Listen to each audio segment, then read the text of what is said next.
One of the most common questions that my buyer clients ask me in the home buying process after we've gone under contract in the house, we have our financing, we won the offer, we know what the closing costs are going to be. This next question is, well, are there any other costs we're going to have to pay? And if so, who are we paying them to? And when do we have to pay them? So the answer is, yes, there are. Here's when you have to pay them and who are you paying them to. So the first one is, actually, it's your earnest money deposit, otherwise known as the acronym EMD. This is a number that you've already identified on your offer when you presented it to the seller. And generally, the range of cost or range of deposit is between 1.5 and 2.5%. So think an average of 2% of the selling price of the house. Keep that in mind.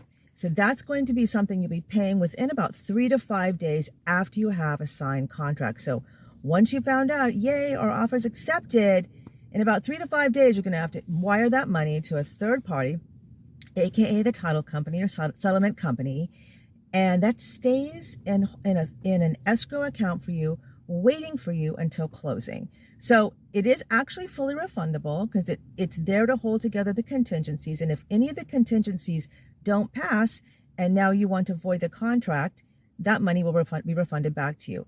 If not, and you continue all the way to closing, that money now becomes credited towards your, basically think of it as being credited towards your down payment or towards your closing costs. So it's your money, it's just being held, telling the seller, hey, this is my skin in the game, I'm going to continue with this contract, this is my EMD. So immediately think about 2% of the sales price.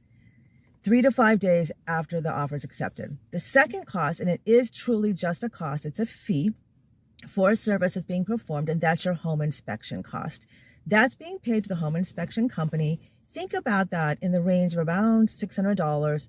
Could be a little less or more depending on the size of the house, type of house, the market you're in, but that's something you're going to pay the inspector right then and there. You might even have to pay it before they come out, but that's an immediate cost. It's not refundable. It's not a credit in any other way. It's not a closing cost.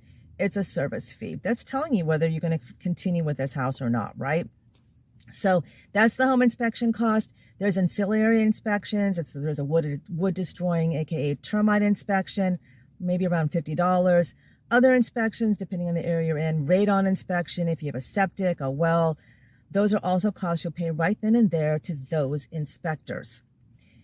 Then that's about 5 to 7 days after going under contract. So you have EMD 3 to 5 days, you have your home inspection 5 to 7 days, and then the third cost is going to be for your appraisal. Again, telling you whether you're going to go ahead with purchasing this home. Think also around the 600-ish range that's being paid to the lender so they can have the inspector come out and not the inspector, the appraiser come out and do the appraisal. And that's usually about 10 to 14 days after going under contract. So within the first 2 weeks is when you're going to have to pay those 3 types of fees out of pocket. One is just being held as a deposit for you until the end, till settlement. The other 2 are service fees. And then once you're done with those 3 things, it all becomes quiet.